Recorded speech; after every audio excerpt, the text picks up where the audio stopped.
Hi everyone, welcome to the Withering Effect episode 62. Today's date is September 12th, 2020, and I am Duds, or Duds versus known to the rest of the interwebs. And I'm Jimbo. You may know me as Jimbo Slice 23. And today we got a special guest, member of the Ripple Effect server, friend of ours, BrownieBits. Welcome to the show. Hello. Thank you guys for having me. You actually get to say friend of the show now. Yeah. Yeah. We've been waiting a long, we've had you planned for, 6 weeks now? I think it has been, maybe longer. Yeah, something like that. Thing is, I wanted you on the show because I've been to your world, BrownieLand. And as soon as I went there and saw all these amazing builds, and it's not just, a city or, you got a mega base somewhere. These builds are everywhere. Mm-hmm. And the scale you use, I notice, is just amazing. There's little builds everywhere, and they all have a story behind that. And we'll get into that later, our main topic. But I just wanted to say how amazing it was, and I couldn't wait to get you on to talk about this. Yeah, I was excited to join. Lore is a huge part for me, and I love to build. Mm-hmm. And then listening to your show, I was like, if these guys say they want me on, I'm going to say yes. Yeah. We'll usually start with what we've done this week. Is there anything you'd like to mention? Well, I've done a couple live streams. So the big thing is when we updated to 1.16 for BrownieLand, because it's actually been transferred into my viewer server as well. But when we updated, I took the old end out so I could basically make it its own dimension, because that plays into the story of the world. But when I reset the end and the nether, the end borked, and it when we fought the dragon 7 times, none of the outer end portals spawned. Oh. So I had to go back through. I pulled up an old world that I had created at the very, very beginning of the world and spawned in all of the portals, making sure they all worked and everything was good, and then put it back onto the server. And I was like, I'm not rebuilding the Wither Rose farm or the Ender again in survival, because I've done that twice. Mm-hmm. So I had one of my mods join me for 2 streams, and we built both of those in creative out in the outer islands, so that we access it through one of those portals, and people don't necessarily have to worry about breaking anything when they want to spawn the dragon again. I've got one of those Wither Rose farms, and I get scared to death that somebody's going to fly by there at some point, and they're going to be in for a crazy time. Since I was in creative, I just boxed it all in Bedrock, so there's no way you can get in other than falling down that tube, which at that point, that's your own fault. Yeah, good point. Yeah, it's the way to do it. I wish we could have Bedrock in survival. Oh, yeah, right. Mm-hmm. Absolutely. Be the ultimate block. So what did you guys do this week? Well, I guess I'll go first. I went and made more flying TNT dupers. Oh, how original, Jimbo. Yeah. I mean, I'm going nuts with these things. This is the first year I've made these, and I love them. Yeah. And they're so easy to make. I have this big plan. I've told you about it quite a few times, to make this huge hole, a bowl-shaped hole, and I'm not digging it myself. So these flying machines are like my favorite new toy. And actually, I streamed today, and I had to tear a bunch down and rebuild them, and then take out a bunch more land. And I had more time left on my stream. I had like a half hour left. I did that now in like an hour and a half. Yeah. So it's really not as hard as you'd think. Mm-hmm. I'm actually really enjoying it. Besides that, I did some redstone. Tried to make my own shulker box loader. I have it on my previous episode. And it went okay. I figured out how to collect the items, dispense the shulker box. Once it's full, it does break the shulker box and store it in a chest. Mm-hmm. But I had trouble shortening the signal. Because once you compare a shulker box, once it's full, it's got a full signal strength. And I couldn't shorten that signal to read it to make it more compact. Yeah. So I have this long redstone line coming out from the shulker box, to lead it to the system to trigger everything once it's full. That was my only issue, but besides that, it went pretty well. And that's about it for my week. I mean, on the shulker box thing, couldn't you use a shulker box with a comparator that's not exactly full, but just enough full? It gives a signal strength of 14. So whenever your shulker box hits a signal strength of 15, it'll send the pulse through. Well, I tried doing that. I didn't know how to hook that up to where it would override the 14 or how to shorten that. I don't know either. I'm just saying that's where I would have started. But it sounds like you already were there. I remember you mentioned that, and I tried it. I don't know. I can't do redstone. I come to find out, I do all this shulker box loader thing, and then I look over, and I done made one already in creative. It's sitting right there in front of me. I'm like, oh my god! I start hitting myself. I'm like, no way! There's one right there. And I went to go use it, and I don't think it's working from the new update, because every time an item goes through the hopper, it triggers and triggers and triggers. It won't let it fill up. So that's no longer good. I'm gonna have to use my design anyway. Use the TNT flying machine, just blow it up. There you go. I like that. That'd be fun. Now, I see you working with those machines, and it's really cool. I'll give it that. The days of mass mining are long, long behind us. Right. I don't think I'd ever want to hold that big. It's not that bad.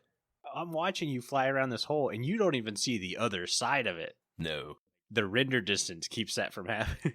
Yeah, I overdid it for sure. But the thing is, like, I have my witch hut and my pillager outpost, and I want to put them in the area. And to put them in the area, I need a 301 sized circle. So yeah, I had no choice. That's the circle I needed with the math that I did. Oh, no. If you get to do at least half of what you've talked to me about what it's going to be like in the end, it's going to be amazing. Yeah. Yeah. Fingers crossed. Yeah. I'm super excited to see it. Me too. Me too. But my week was not as interesting.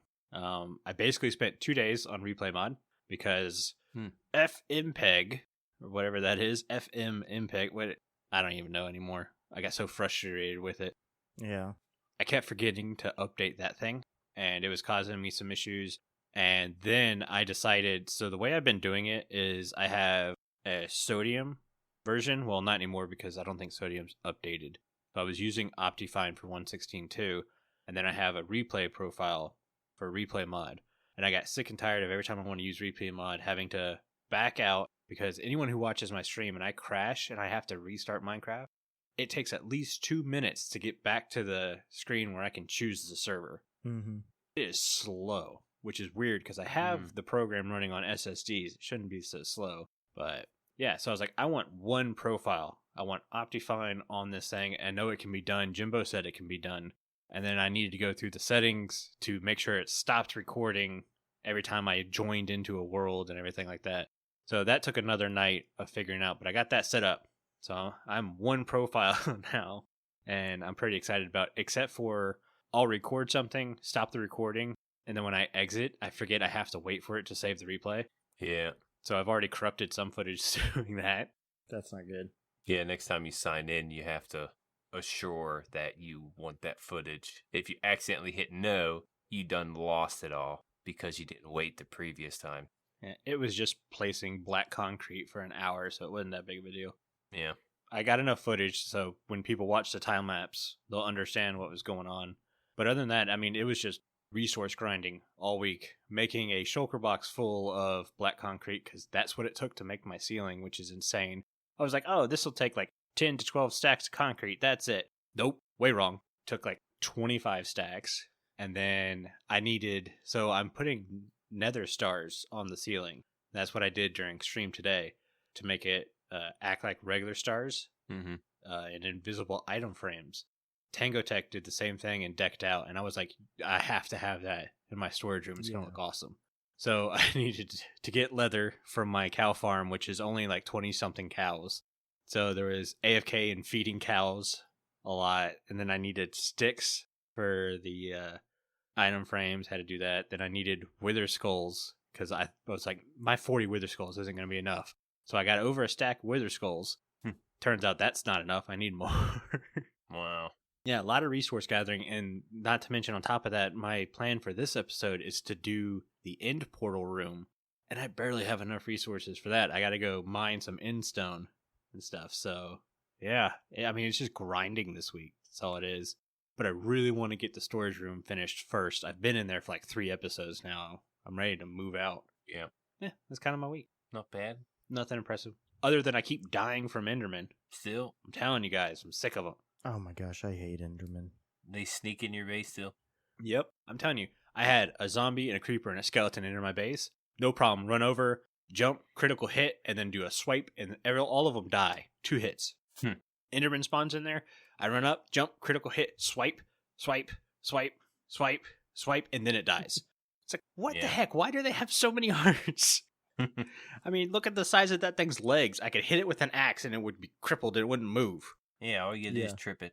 So my new theory is, or not theory, but game plan is I stare at it until it chases me, and then I run by a boat I've got sitting on the ground. Oh, nice. And then I get stuck in the boat. I'm like, that's what you get for being stupid. We also did a little skit together, so... We did. Well, we did multiple skits together, but I messed up. Yeah, well, it's fixed. Well, the one skit's fixed. The lawyer skit is not. No? You messed up there? It messed up everywhere. Oh. Whenever I changed my skin, OBS decided to quit working. Oh, man, OBS. Yeah. For some reason, it does that for me. If I have OBS open before Minecraft, it will not get any desktop audio sounds. Yeah, that was a major issue for me for a long time. I hate it. Well, hey, I'm always down to do another one. We might have to. I'm just going to see how I want this footage to work. I'm already halfway through my episode, which surprises me. I don't want to be that far ahead. So the lawyer skit might be shortened to overtalk or overdub, whatever you want to call it, but I'll figure it out. If I need to do some recording with you, I'll let you know. I know where you're at. Yeah, you know where to find me. I know where your witch hut lives. Yeah, that too. All right, enough gibber and jabber. Shall we get into the news? Yeah. We have a lot of news today, and I'm going to let Jimbo do it all. Deep breath. 0.16.3 is out. You messed it up, man. You said 0.16.3. Did I? I said 1, didn't I? I didn't hear 1. It may have cut out for me. Yeah, I didn't hear a 1 either. It might have cut out. Oh, it did. Yeah, I was taking my breath and breathing out, and Your RTX voice decides, yeah, if it's not like a voice, it's like, well, we're not sure. We're just going to cut that out.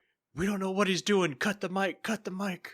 It is out now, so enjoy the new update. Not many fixes. We mentioned that on the previous episode. Yep, just a duplication glitch and a pathfinding glitch. That's all for the news. Just means more of the Nether's going to try to kill me now, so thanks. Woohoo! Good news is Optifine's at 99% complete. Mm-hmm. So that's cool. Keep rubbing it in, Jimbo. I just got Optifine and Replay Mod on the same profile. It's like, oh, time to update.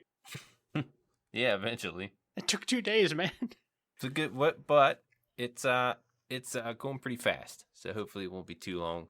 Besides, our server hasn't updated yet. You still got a little bit of time. Yeah, I don't think we're going to push an update. I think everyone kind of understands not to take advantage of a duplication glitch. Oh, yeah. And then we'll wait for a Replay Mod and Optifine to be fully done so everyone can have their tools they like to use. I'm good with that. Yeah, same here.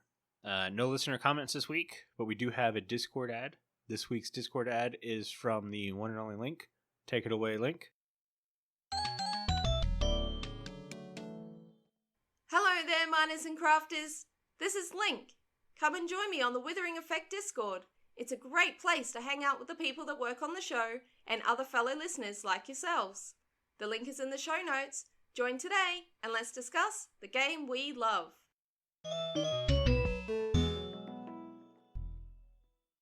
All right. Thanks again, Link, for the Discord ad.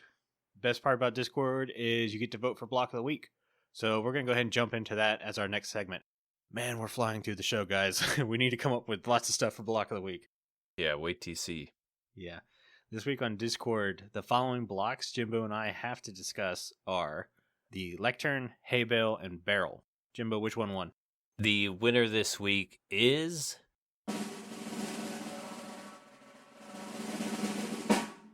Hey Bell. Congratulations, Hey Bale. I know you guys are Woo. doing this stuff on purpose, trying to make me come up with improvements for hard to do blocks. Yeah, so the votes were 13 for the lectern, 13 for the barrel, and 27 for the hay bale. Come on! Very surprised. I wanted the barrel so badly. Yeah. I thought I had some cool stuff for the barrel, and then I see hay bale. I'm like, oh man. Well, there can't be too many blocks left, so it'll be coming back around. Yeah, it'll come back That's around. your chance. But now no one's going to vote for it because I said all that. I may have voted for the lectern to make the lectern and barrel tie. Dang it, Brownie. I'm okay with that. Yeah, Jimbo don't mind. It wouldn't have helped any other way. No. So I got a few things on the hay bale. It is crafted with 9 wheat. It can be found naturally in most villages and pillager outposts as a scarecrow. It's mined with a hoe. You can use your hand, but a hoe is the tool of choice. Mines it quicker. It's used to feed horses, llamas, and reduces fall damage. And placing a hay bale under a campfire creates a higher smoke signal. I always thought that was really cool. All right, so now comes the part where we have to improve the hay bale. And to just improve the hay bale as it is, the easiest thing for me would be to allow you to dye the string texture. Because as of right now, it's always red. Yeah. Mm-hmm. Unless you have a custom texture on top of it. So let us dye it like beds, whatever. String's normally white, so when we make a hay bale... Do you make a hay bale with string anymore? Yes. Okay. Yeah, it has to be held together. My family farms, so. No, I mean like in the recipe, the crafting recipe. Oh, in the recipe, no. Okay. No, it's just wheat. I just mentioned it. But in real life, the strings that I use were usually orange. Yeah, orange or red. I want purple strings, so there. No, I think the color of the strings could be a nice little touch and would be something quite easy to do. One of the other things, this is not so much hay bales as maybe the wheat, but using hay bales or wheat to allow you to craft a bedroll. And the difference between a bedroll and a bed would be the bed is obviously where you would respawn, but a bedroll would let you sleep through the night without setting a respawn point. Oh, okay. Yeah, I like that. If you're out somewhere but you don't want to change your respawn point, but you need to sleep, you have that option. Yeah. Biggest change I had was to make a hay bale a point of interest. Since we have that for villagers, why not have that for animals like horses and cows? So if you place a hay bale down and there are horses or cows within 64 blocks or something like that, they would be naturally drawn to the hay bale because that's something they like to eat. Yeah.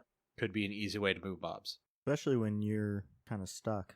Like if you got to move 10 cows, how much easier would it be to build a pen and just put a hay bale in the middle of it? Be very nice. Mm-hmm. Go in there and feed them without them trying to escape on you. And I'm sorry if you guys hear me sniffle. My nose just started running as soon as we started the show. I have so many weird things happen to me as soon as we hit the record button. I have a fly flying around my head, and it's bugging the crap out of me. I've become numb to them. There's been so many in my house. It gets annoying when they land on you, and you feel them when they leave your arm. No. Yeah. Yeah, it's no, annoying. thank you.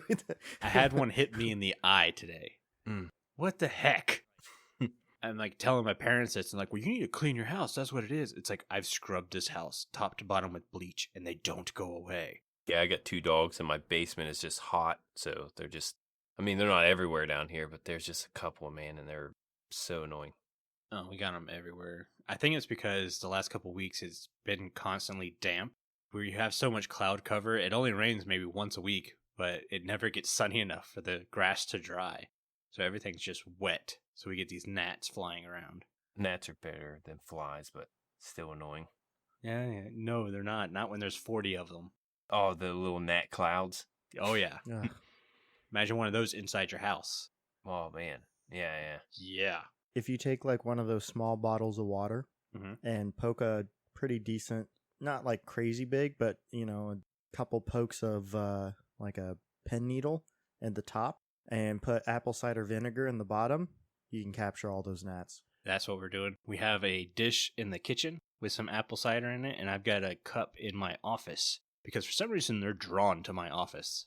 And I think it's all the like lights that are going on in here. Yeah, we're doing the apple cider things, and that works better than. And we tried fly traps and stuff, but apple cider vinegar works better than all of it.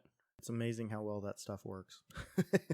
And it's extremely scary when you look in the cup and you just see how many are in there. Ugh. You're just like, what the heck?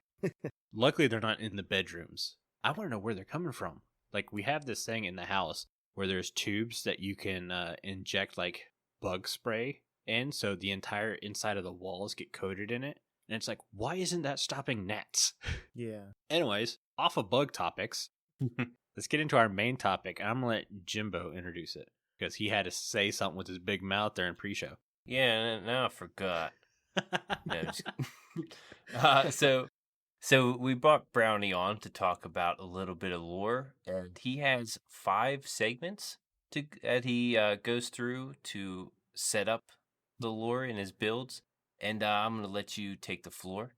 Well, so basically whenever I start a new section of lore, I ask myself 5 questions. And I've done this several times, as Jimbo saw and anybody else has seen watching my series, which, by the way, that world turns 4 years old on the 25th of this month. So, wow. Oh, wow. Exciting.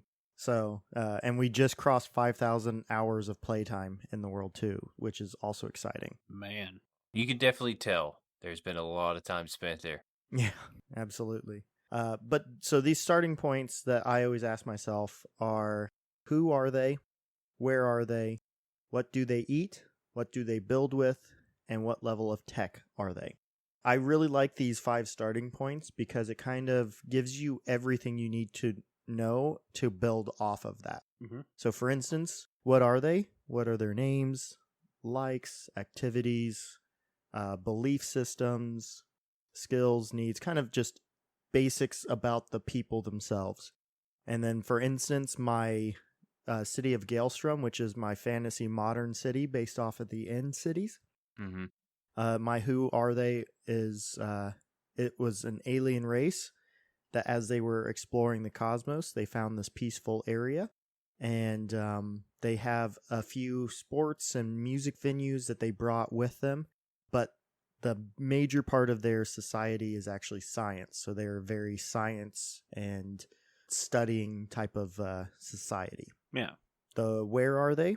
That can include biomes. So what biomes do they like to live in? What biomes do they hate to go to? What are their surroundings like? I really like using the surrounding biomes in Minecraft, mm-hmm. but creating your own biomes can actually extend that lore a little bit better too. Yeah. Oh, yeah.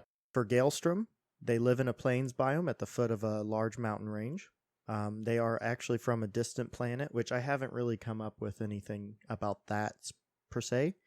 But the terrain is very, very different to that from Earth. And I'm kind of using the End generation as kind of an idea for how their terrain generates, only it's not a void. It's an actual planet. The what do they eat? So this would be, what crops do they farm? What animals do they raise or hunt?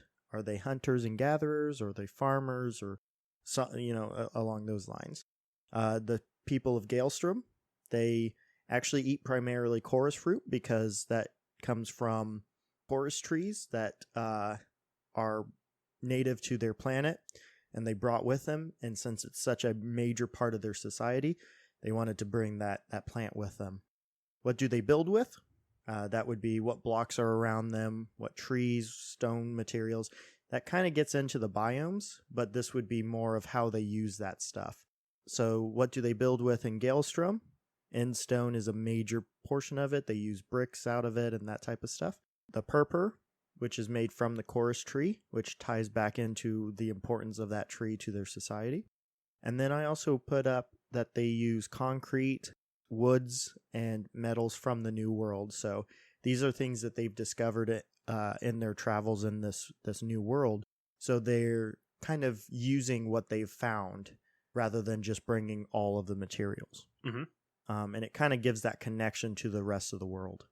And then finally, what level of tech? So this can be anything from how do they defend themselves, armor types, are they more technologically advanced with like firearms, or are their weapons more swords and arrows? What are their building techniques? So like what tools do they use with them? Do they use heavy machinery, or are they mainly like old levees and pulleys and that type of stuff? Yeah. And then another major thing that I really like to discuss is what type of transportation. Do they use horses? Do they have carriages? Are they more modern and have like vehicles? Do they fly? That type of stuff. So the level of tech that I put for Galestrom it's a fantasy modern city. So they have special cranes and heavy machinery that they brought with them from their planet. They did find some basic tools that worked really well with some of the basic materials that they found around. So they do use that. So they would use some axes that they wouldn't need on their home planet. Yeah. And then to create the concrete, obviously they have some other tools that would create that as well. That's kind of how I go about doing it, with a pretty decent example, I feel, for each one. Definitely. And one of the things I went with when you came to the biomes they live in and the materials they build with, if you want to look for a super simple version of what BrownieBits is saying, look at Minecraft villages. Mm-hmm. Because Mojang does a pretty good job of, hey, this is a biome, these are the materials in this biome. Yeah. The villagers are obviously going to use those materials. Yep. So like you said, when you create your own biome, now you've really expanded materials and stuff. Your lore people can use, I don't know a better word for that. It's almost like Minecraft gives a little bit of lore to each building too, because they give you like the fisherman's hut. You know, they got the barrels on the outside and like a little pond, and you know they're kind of getting into that a little bit more. You see it more and more in each update, even in the Nether. You know, you got the bastions and how they live, and you know that crazy unique building, and it's cool. And then they bring in the lore with the gold. You know. Yep. How they really like the gold, and you got the gold ore in the Nether now. It's real interesting how they're doing that. Absolutely. And I think Mojang does a fantastic job of presenting these 5 questions in a built state. Mm-hmm. So you have all these answers right there, right in front of you when you come across that village, when you come across that pillager outpost, or any vanilla structure really in the game. You have all of these answers already answered for you. You just have to find them. I really like the fact that they do that with that, because it kind of helps you to create your own lore and backstory for these people by giving you a great base to build off of. Yeah, that's exactly what I was getting ready to say. It's like Mojang gives you a little dip of the toe in the water. It's like, here's a good starting point. Now we want you to expand. Like, use your imagination to make what we gave you way better. Absolutely. And that's like when people were asking for super detailed villages, it's like, but that's not what Mojang wants. They want to give you something nice to start with, but they want to see you go crazy with it. How would you make that village super detailed? Exactly. How do you see what these villagers do on a day-to-day basis? Mm-hmm. Are they all farmers? Or are these librarians really getting to town teaching these villagers how to build some houses? Absolutely. Like when we were going through your world and I'm seeing all these different builds, and I come across, you know, it's like a little house in the woods, and you went on with like a 20-minute story about this little house, and I'm like, oh my God, I can't believe you thought of all this. It's so cool. And it just made that little house and all the details even better. You know, they're like, it's like, oh yeah, and he's got a fire here because, you know, it gets cold. It's like, wow, dude, I would have never thought of this kind of stuff. Yeah. And you actually had me on, and we did a little cave. Yeah. Because I mentioned a troll, well, I think it was, or like a monster, troll kind of beast. Yeah. We were going to build, and I was so excited after listening, you know, to your lore stories and all these builds. I was like, I want to be a part of this. You know, I want one. I want to do this. So I was like, let's do a troll, right? And then you went on. You were like, yeah, and we can have a little room over here where a little, like what is it? A shun troll can be in here where he wants to be like the humans, and he has pictures up and he wants to be, he wants to mingle with the humans, but this troll is, they won't let him, or he's kind of in the back of the cave. And I was like, man, that's such a cool idea. I would have never thought of this kind of stuff. Yeah, I love stories. And I love history, and I kind of get that from my dad, but I love all of the little details that you don't see. So like when you're reading Harry Potter, you don't think of Gringotts. Well, what are the little stories for each one of the workers at Gringotts? Yeah, they work at Gringotts, but what else? This guy's got to be a huge Quidditch fan, and he goes home and reads about his favorite Quidditch team and how they won or this or that. And I like hearing those little stories outside. So I really wanted to develop a world that, yes, it has its main story, its main characters, but what about the little guys? What's going to fill out this world and make it feel even more real than just that hero going through and conquering the epic battle? Mm.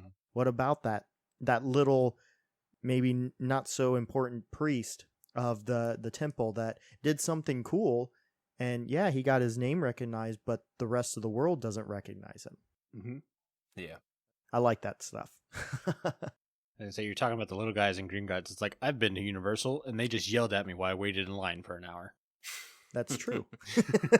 That's very true.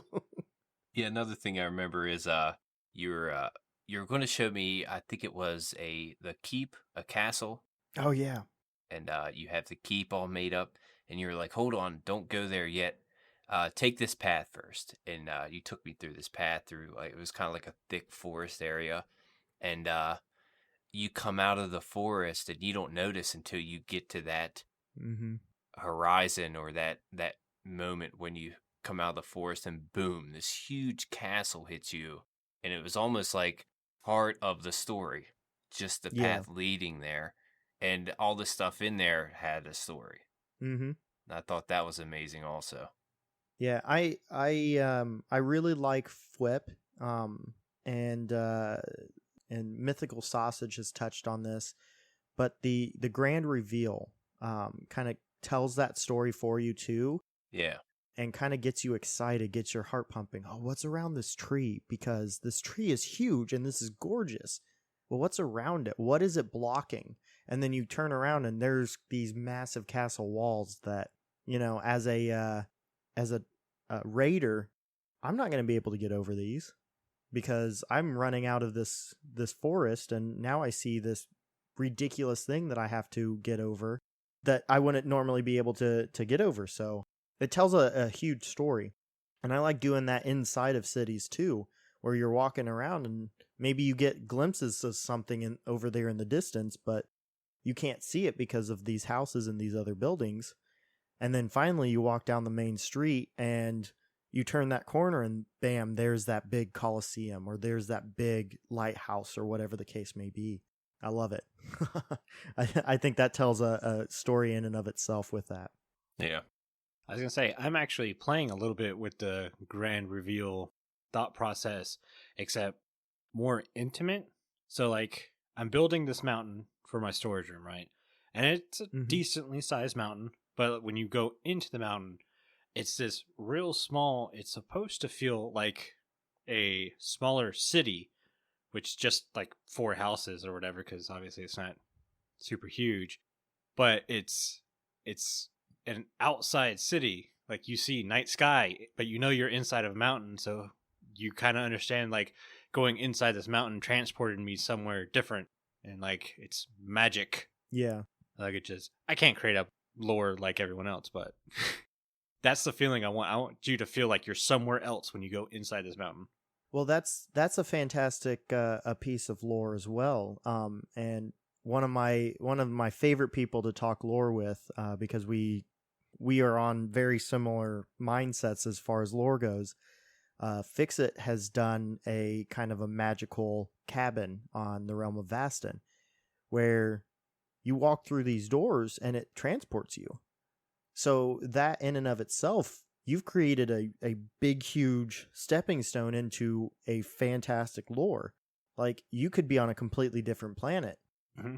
You could be, it could have transported you to a different dimension that it's night sky all the time, and these people live in eternal darkness and don't realize what sunlight is or anything like that, when in reality it's inside of this mountain, and while you can walk through that portal, they cannot, because they can't enter that space. Yeah. That's a fantastic starting point, because now you have, okay, so now you can tell me, well, these people are in a completely different place, so who are they? Where are they? What do they eat because of this eternal darkness? What do they build with? And now you're getting back into those 5 steps to kind of explain it, because now you have all these questions because you're in a new place and you don't know anything about what's going on here. Yeah. Good point. Right. Yeah, I tried to use some lore last season on the Ripple Effect. I built a Prismarine Mountain, and in the middle, I had these a quad beacon. Beacons are pretty ugly, if you just shoot them up through your build. And I'm like, man, how do I put this in the build? And I made it to where it was powering the mountain, this beam, and it would shoot through. And if you walked into the beam, you could go into, what is it? What's the state I'm thinking? Like a meditative, spiritual state. Like Nirvana? Is that what you're talking about? Kinda. Out of body experience. Okay, yeah. So I could go then into like spectator mode. As soon as I enter that portal, bam, I'm in spectator mode, and everything's like a different tint, and like there's a slight echo to everything, to where it's like I'm in a spiritual realm now, but I can see everything and I can fly around. This gave me a good opportunity to show off the server. So I did like a mystical tour. I could, close my eyes and boom, appear in someone's base. And I used some of that. It's a little bit of role playing too. But I wanted to build this Prismarine Mountain, but I wanted some lore behind it. And that was the start of it. I didn't really get to finish all of it. So inside the mountain I had buildings, and because the mountain grew spruce trees, a lot of the buildings were made with spruce. Now that I think about it, I didn't really mean to do that, but yeah, it kind of goes with one of your process. Absolutely.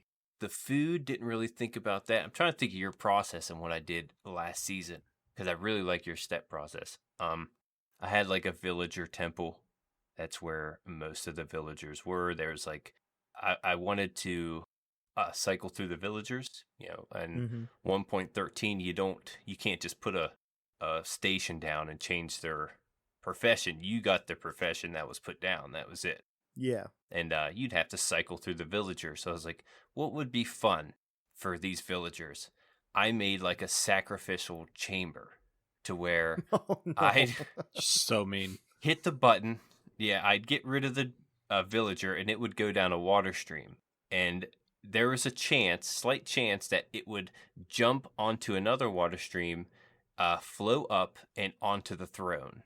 There was a throne, and only, I think, 1 villager can get in the back, but there could be like 3 villagers there, and they would all fight for the throne, and whoever was on the throne was the king of the temple. Ooh. I thought that was really cool.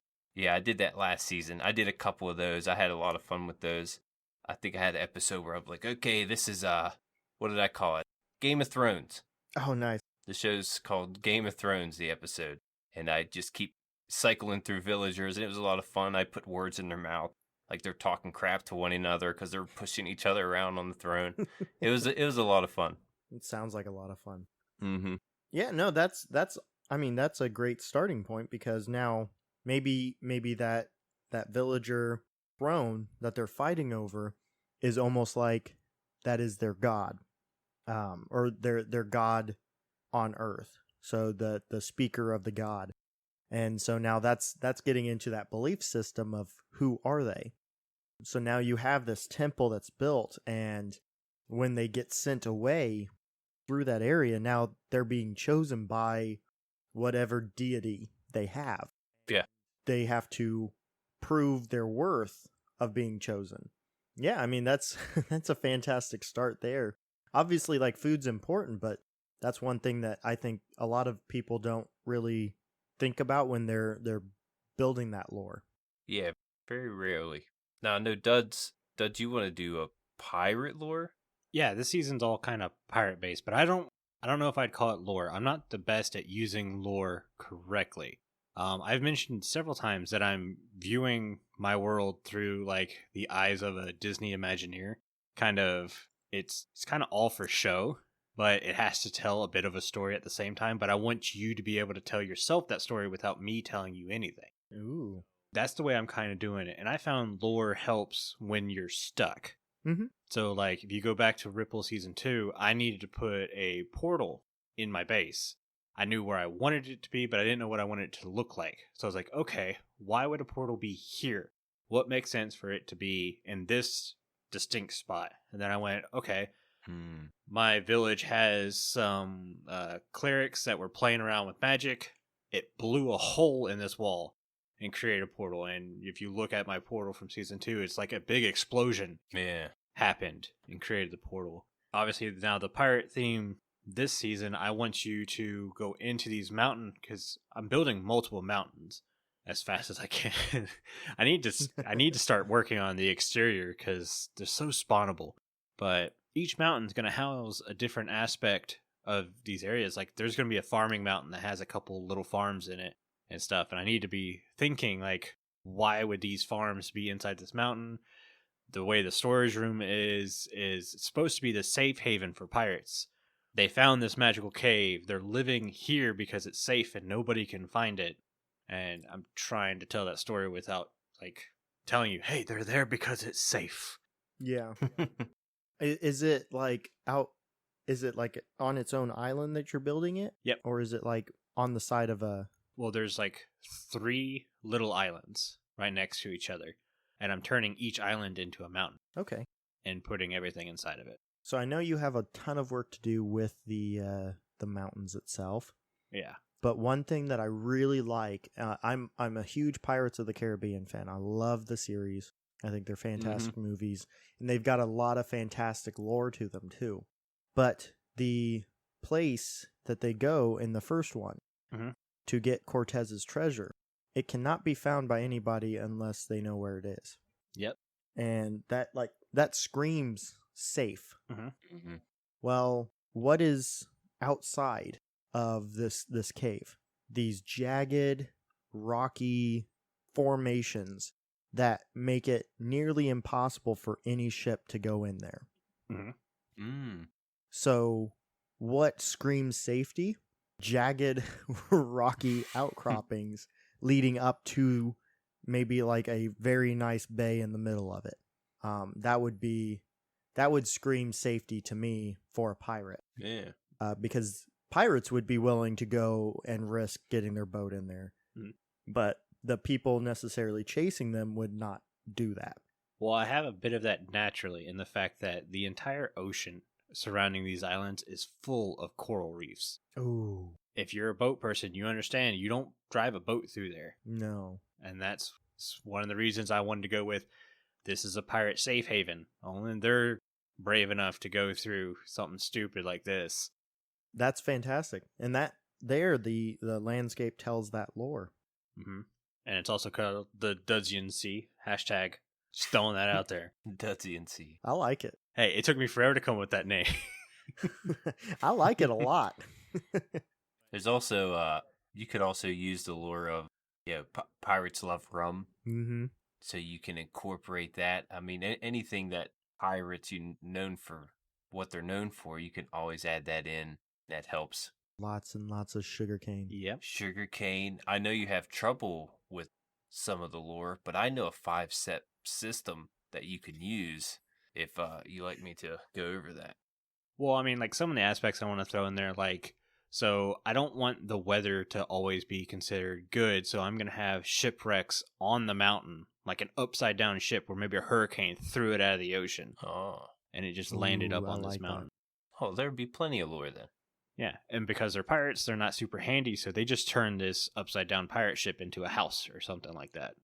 Ah, Mm-hmm. That's what I'm going for. that'd be cool to see. That would make perfect sense. I like it. I like it a lot. It's been rushed because I needed a storage room so I could finally move and start working, and now that the storage room is mostly complete except for some decoration stuff, it's like, okay, now I can get into some fun stuff, like we're throwing a pirate ship in the middle of this mountain. How? I don't know. I've been contemplating using the Mojang pirate ships that are sunken, just so it's more on the same guidelines. Like, a sunken ship won't stand out compared to the ships on my mountain, but it's like, are they going to be big enough? Are they going to be detailed enough? They definitely look like ships. Everyone knows what a Minecraft ships look like. I like it. And I have some pictures of step-by-step processes to build some larger ships. From I think it's Colt something. I don't remember exactly what the name of it is, but I found it on Imgur. And I've built 2 ships on there, and the step-by-step, it's not perfect, but the ships look fantastic. So I can get those to you if you like those. Yeah, awesome. Because I do want to build a flagship. So the hero ship that, can never be sunk. Stuff like that. Absolutely. Yeah, and it's cool that you can add in Minecraft lore anywhere in the world, like even in the middle of the ocean with no land. Like you can build a couple ships that are battling. Maybe one ship is one pirate group is a part of a different cult or whatever, or maybe they're raiding another ship.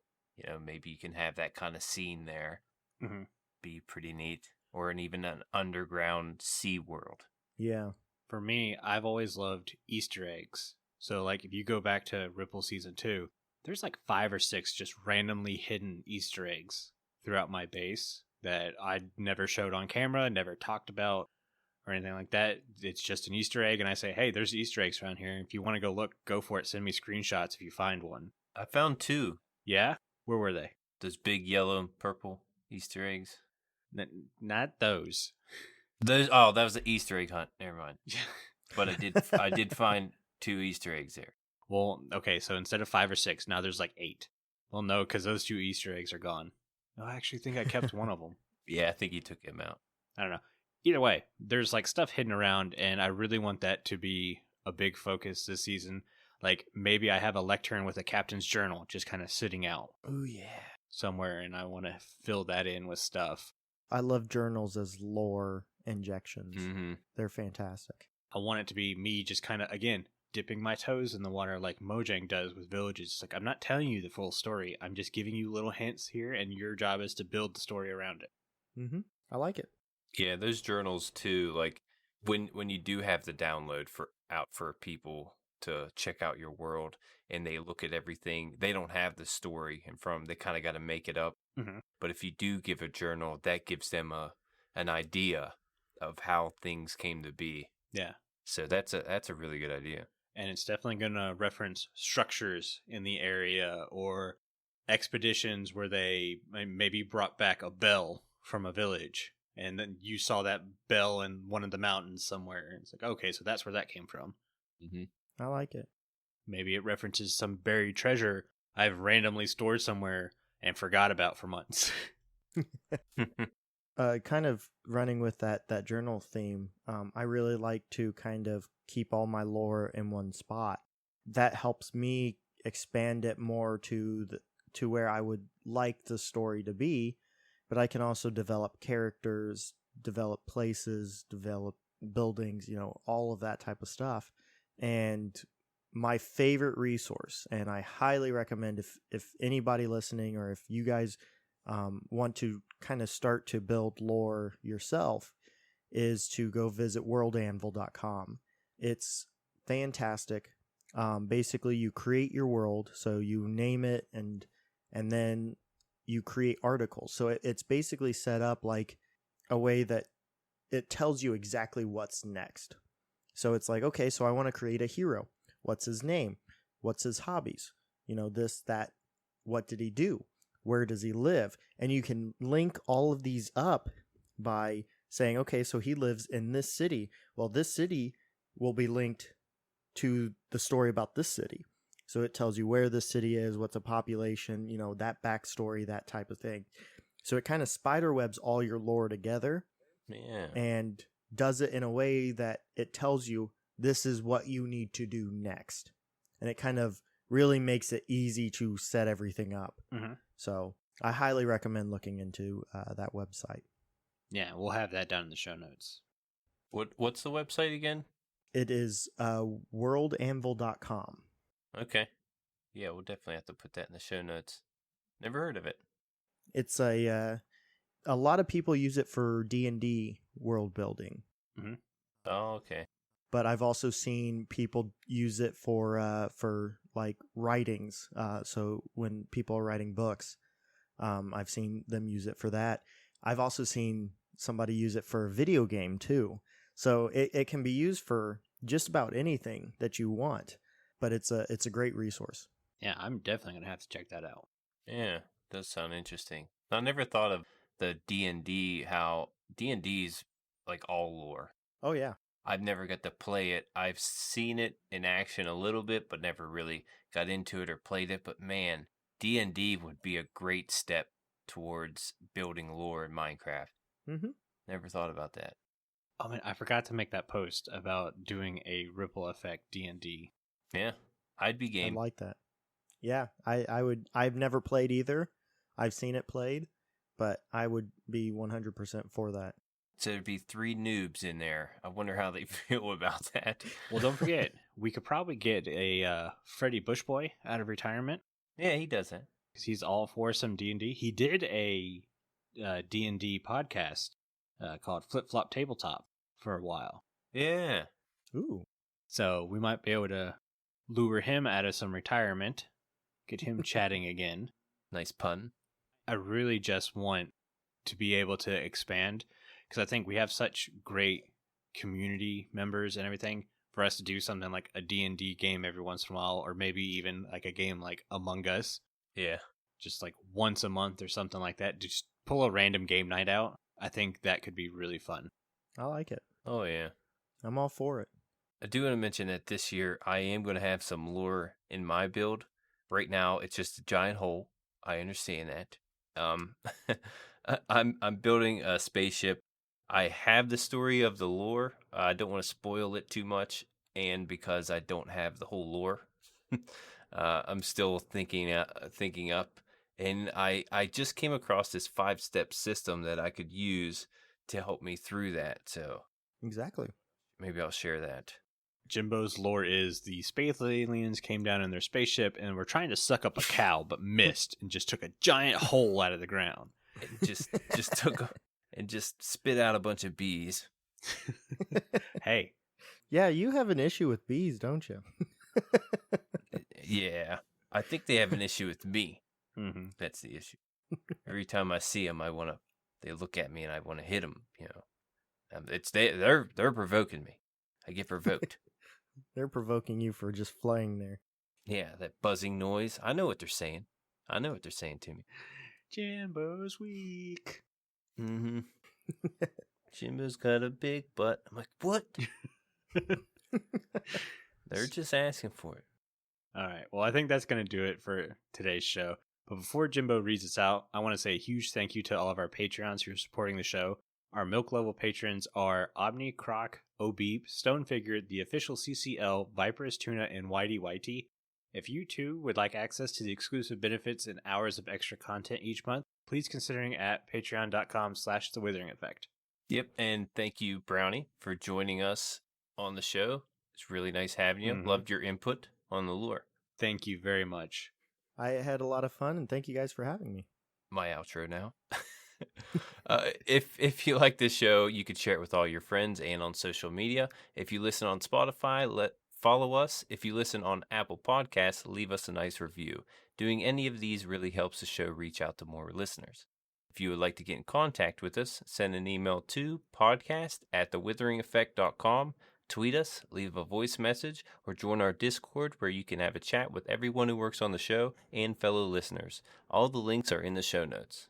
This show has been brought to you by Jimbo and ourselves, but also our special guest BrownieBits, our digital producer Carl, and our music master Decoy. Everyone's social media info can be found down in the show notes. You guys have been awesome, as always. Thank you so much for getting with us. You should probably go drink your milk now. Bye. See you guys. Bye.